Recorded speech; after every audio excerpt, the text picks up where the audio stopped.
The story begins with a man named Mr. K, performing magical tricks before the guests at a hotel, but his efforts go down the drain when no one claps for his work. Afterward, he arrives at a remote hotel to pass only one night, without knowing much about the hotel. He goes upstairs, coming across the receptionist's pet dog. He checks in at the reception desk, asking for a single room. Mrs. Hum explains to him all the mandatory rules which he has to follow at all costs. She tells him that there will be no TV in the room, but if he wants one, he will have to pay extra for it. Then, Mr. K responds that he only has to spend one night at the hotel. So, he doesn't need it. Mrs. Hum shows him his room and leaves. Afterward, Mr. K begins to check the room and finds a man hiding under the bed. This leaves him stunned. However, the man quickly leaves the room. Shortly after, Mr. K opens the cupboard only to find a young woman hiding in it. The young woman also makes her way out of the room without delay, leaving Mr. K at a loss. Mr. K peers outside the door and finds the man and the girl talking to each other, who leave the corridor as soon as they see him. The next morning, Mr. K wakes up and starts leaving the hotel with his luggage. However, he can't find an exit and keeps moving here and there in search of a way out. It seems that he is stuck in a labyrinth of hotel rooms, which doesn't allow him to go out. Just then, the water pipeline begins to shake, as if they were alive and wanted to say something to him. The walls of hotel rooms also begin to beat, and when Mr. K gets closer to a wall, he can hear the wall's heart beating. At that precise moment, a musical band emerges from the room, making a loud noise while passing through the hallways and forces Mr. K to flee from there. He is helped by two elderly ladies, who let him into their room. Ruth and Sarah introduce themselves to him and tell him that they are French. Ruth asks him if he is a magician, to which he responds in the affirmative. Sarah and Ruth seem to have already known everything about Mr. K. Sarah asks him if he can cut people in half. Mr. K doesn't respond to it, and asks them if they can show him the exit. The elderly ladies reply that they have not been outside for years, therefore, they don't know where the exit is, but advise him to ask the oracle about it. Mr. K begins to leave, taking his luggage, while the light of the hallway flickers. He tries to open one of the doors, but meanwhile, his luggage is stolen by some naughty children.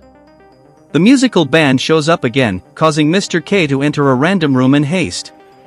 Mr. K arrives in a room, crowded with people as if they were preparing for some kind of carnival. Here, he is welcomed by a lady named Gaga, the head of these residing people. Lady Gaga gives him a warm reception, offering him savory food and fruits. Mr. K tries to trick her into revealing the exit of the hotel. Then, the young man sitting nearby interrupts him, saying, there is no use in fleeing.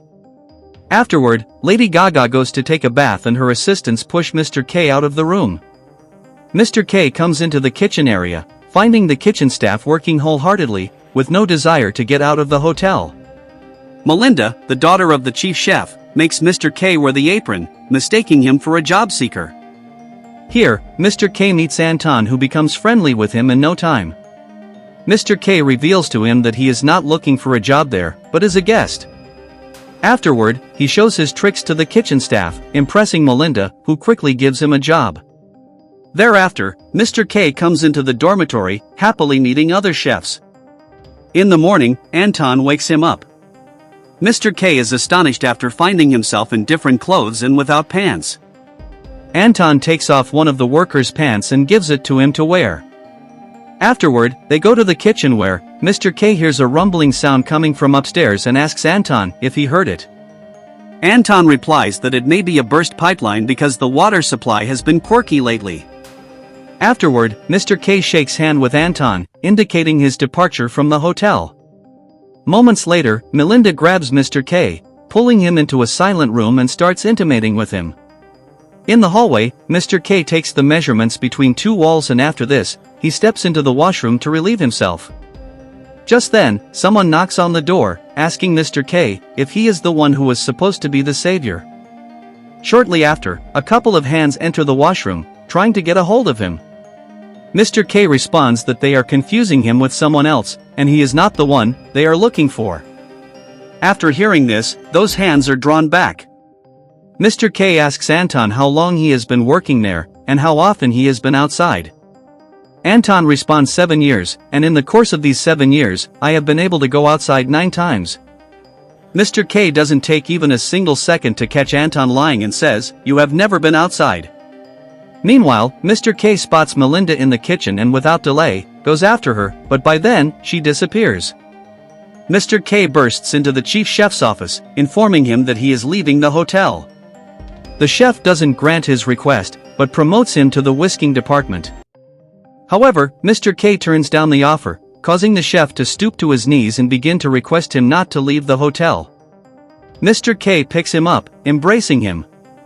Afterward, he approaches Anton, who is mad at him for using him just to get promoted. Nonetheless, Mr. K manages to appease him. While lying on the bed, Mr. K hears thuds coming from the walls. Hence, he ties one end of the thread to the window and the other one to the main door. He wakes up in the morning only to find the thread hanging loose, meaning the whole place is shrinking. He approaches Anton at once, revealing that the entire hotel is shrinking. Nevertheless, Anton doesn't believe him and leaves, considering him to be crazy. Moments later, they come to the kitchen, finding everything in disarray. Mr. K asks the chief chef if he has any idea what caused this problem. The chief chef replies that he is clueless about it. Then, Mr. K suggests an idea to him, that they should divide the kitchen staff into 2 groups. The smaller group goes in search of the cause of the problem and the rest try to find a way out. The chief chef asks him if he is out of his mind, because according to him, Mr. K and other chefs must focus on providing breakfast to the guests before they complain about it. At this point, both Mr. K and the chief chef get into a heated argument, and when the chief chef doesn't listen to him, Mr. K gets on top of the kitchen counter and begins to disclose the reality about the hotel to the kitchen staff, stating, "The entire hotel is shrinking and I have proof." He explains to them that you bump into everything and everyone. Moreover, the measurements of the hotel are no longer the same.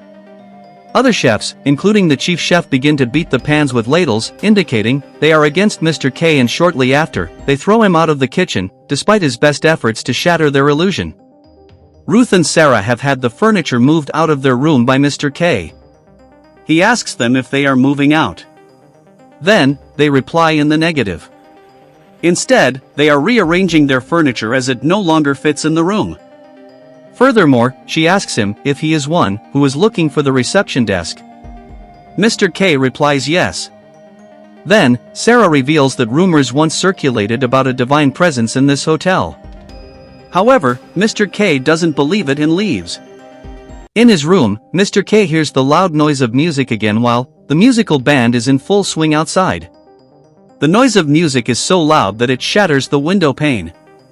Mr. K looks out the window and finds nothing except the hotel building, and soon after, he throws the unwanted furniture out of the window. Afterward, he marks the carpet with a sign. Thereafter, he comes into the hallway, finding Melinda's pet dog. He asks it if it knows where the exit is. Then, the dog begins to lick the wall as if something were hidden behind it. Just then, the power goes out. Mr. K turns on his torch only to find a man standing before him. He rushes to his room in fear. At night, someone sneaks into the room, while Mr. K continues to sleep. In the morning, when Mr. K wakes up, he finds the gray man, slumbering at his feet on his bed. He gets out of bed in fear while staring at him. Moments later, he starts marking the doors, while the gray man sits in the distance. Seeing the poor condition of the gray man, Mr. K offers him some food which he eats up at the drop of a hat. Afterward, he turns his attention to the wall and finds something slithering behind the covering, and peels off the covering straight away. He discovers a parasite rooting through the walls. Mr. K presses it with a pan, causing it to create chaos among the people. Seeing the tense situation, Mr. K rushes into his room, only to find the gray man hiding there. Outside, Mrs. Hum is down in the dumps after seeing the plight of the parasite. Mr. K continues to mark the corridor, while some people gather around him, considering him to be their liberator. He asks them to mark all the corridors, so that they may not get lost, while looking for the way out. The folks return happily to perform the assigned task. Moments later, Mr. K comes into his room, only to find it overcrowded with the people whom he recently assigned the task of marking the corridors. The people have created a mess with his belongings. However, Mr. K manages to keep down his anger and sets some rules for them which they must follow. Following this, he comes out of his room and sleeps on the threshold of his room. The covering of the wall peels off on its own, covering Mr. K, and it appears that a divine power is looking after him. Not long after, he is woken up by a phone call, but by the time he could get to the phone, the call had been disconnected by a man. Mr. K becomes furious with the man for hanging up, as it was a hope of getting out of the hotel. Nevertheless, people manage to quell his anger. Outside, while looking through his belongings, Mr. K discovers Mrs. Hum's pet dog walking in the corridor. He chases it, only to find the hotel dwellers erasing the marks from the doors. He drives them away before they completely wipe off the marks and shortly after, kicks out all the people from his room to teach them a lesson. However, some other people start throwing objects into his room through the window. So, he closes the window by patching it with wooden sticks. Shortly after, the ceiling lamp also comes off, allowing Sarah and Ruth to have a chat with Mr. K. They offer him a cup of coffee but Mr. K refuses to take it, and comes out of his room, discovering a multitude of hotel dwellers, led by Anton. The crowd rushes at him, forcing him to get back to his room. He tells the elderly ladies that these crazy people would never let him go out of this hotel. Then, Ruth explains that sometimes, the entrance isn't the exit and vice versa. It seems like Ruth was hinting at something. Afterward, Mr. K begins to slide the things aside in search of a way out, and not long after, he comes upon a hole, seemingly the exit, hidden behind the cupboard. The hole seems to be breathing as if it were alive. Mr. K asks Ruth and Sarah if this is what they meant. To which, they reply maybe. Therefore, Mr. K enters the breathing hole, crawling. Moments later, he reaches the end of the hole, while the crazy people manage to tear down the door, entering the room. Mr. K finds a creature at the end of the parasitic hole, asking it what it wants him to do. The crazy people, standing outside the hole, call it the Oracle and begin to chant "Long live the Savior," while Mr. K asks the squid-like creature if it can show him the exit. Mr. K feels that the squid is also trapped there and possibly wants him to set it free. Meanwhile, the squid begins to scream in pain as the loony people have entered the hole, trampling its nerves. So, Mr. K asks them to stop coming in, otherwise they will kill it. However, they don't listen to him and continue to come in. Therefore, Mr. K is forced to push the squid to set it free and succeeds in doing so in the end.